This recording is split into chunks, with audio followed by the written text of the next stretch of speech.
একটা খুব চমৎকার হাদিস আপনাকে শোনাই আমি। সেটা হচ্ছে রাসূলুল্লাহ সাল্লাল্লাহু আলাইহি ওয়াসাল্লামের কাছে এক যুবক এসেছে। সেই যুবক এসে বলছে, ইয়া রাসূলুল্লাহ, আমার খুব জিনা করতে ইচ্ছা করে, খুব জিনা করতে ইচ্ছা করে। তো রাসূল সাল্লাল্লাহু আলাইহি ওয়াসাল্লাম তাকে দূর দূর করে তাড়িয়ে দিতে পারতেন। নবীজির আশেপাশে সাহাবীরা ছিলেন, তারা তাকে ট্রল করে তারপর হচ্ছে তাকে মেরে ধরে তাড়িয়ে দিতে পারতেন, কারণ সে একটা হারাম কাজ করতে চাচ্ছে, অনুমতি প্রার্থনা করছে। তো রাসূল সাল্লাল্লাহু আলাইহি ওয়াসাল্লাম তাকে কিছুই করলেন না, তাকে বললেন, শোনো, তুমি কাছে আসো। উনি বললেন যে, তুমি কি এটা পছন্দ করো যে তোমার মায়ের সাথে জিনা করা হোক? তখন সেই ছেলেটা বললো যে, না, এটা কিভাবে হবে, কখনো এটা হতে পারে না। তখন বলছে, তাহলে অন্য কেউ তো পছন্দ করে না যে তার মায়ের সাথে জিনা করা হোক। তার মানে এভাবে রাসূল সাল্লাল্লাহু আলাইহি ওয়াসাল্লাম পরে মা, বোন, খালা, ফুপু, বলে যে তুমি কি চাও যে তোমার ফুপুর সাথে জিনা করা হোক? সে বলছে, কখন না, এটা হতে পারে না।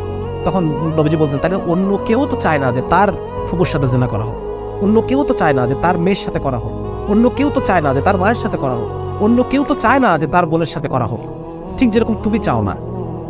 তাহলে আজকে যে মেয়েটাকে পর্নোগ্রাফির মধ্যে যে মেয়েটাকে দেখে আপনি একটা ফিলিংস নিচ্ছেন, ঠিক আছে না, আপনি তো চান না যে আপনার বোনকে দেখে কেউ এরকম ফিলিংস নিক।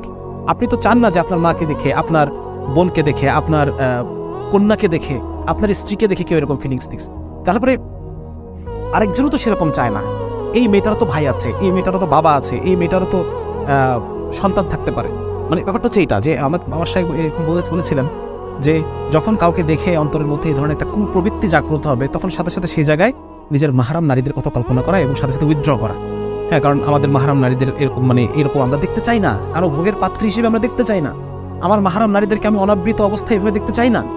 চাই না যে অন্য কোনো পুরুষ তাদেরকে এভাবে তাদেরকে অন্যের মতো ব্যবহার করুক, তাদের সাথে এরকম বেইজ্জতের সাথে তাদের সাথে আচরণ করুক। আমরা এটা চাই না। আমরা এটা স্বাভাবিকভাবে আমরা এটাকে রিপালস করি, আমরা এটা বিকর্ষণ করি। তো ঠিক একই রকমভাবে এটা চিন্তা করা যে কত শত বোনের চোখের পানি আছে এখানে, কত মায়ের চোখের পানি আছে এখানে, কত মায়ের কত কন্যার চোখের পানি আছে এই পর্ন ইন্ডাস্ট্রির পিছনে। এই বিষয়টা যদি একটু চিন্তা করা যায়, তখন আপনারা এটাকে ঘৃণা করতে শিখবেন। আমি জাস্ট এই তুলনাগুলো বললাম রাসূল সাল্লাল্লাহু আলাইহি ওয়াসাল্লামের হাদিসের আঙ্গিকে, যে উনি রাসূল সাল্লাল্লাহু আলাইহি ওয়াসাল্লাম আমাদের মাহরাম নারীদের সাথে তুলনা দিয়ে বুঝিয়েছেন যে জিনিসটা কতটা খারাপ, জিনিসটা কতটা অপছন্দনীয়, কতটা নিকৃষ্ট এবং গর্হিত এবং কতটা ঘৃণার্হ এই বিষয়গুলো।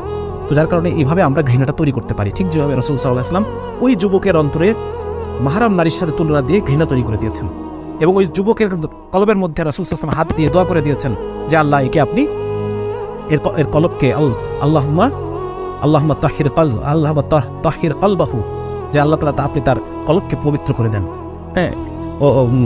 ও হাসিন ফারজাহু, তার লজ্জাস্থানকে আপনি সুরক্ষা কি বলা যায় এটাকে সুরক্ষা বুদ্ধ তৈরি করে দেন। তো এটা রাসূল সাল্লাল্লাহু আলাইহি ওয়াসাল্লাম তার দোয়া করে দিয়েছেন, এবং তার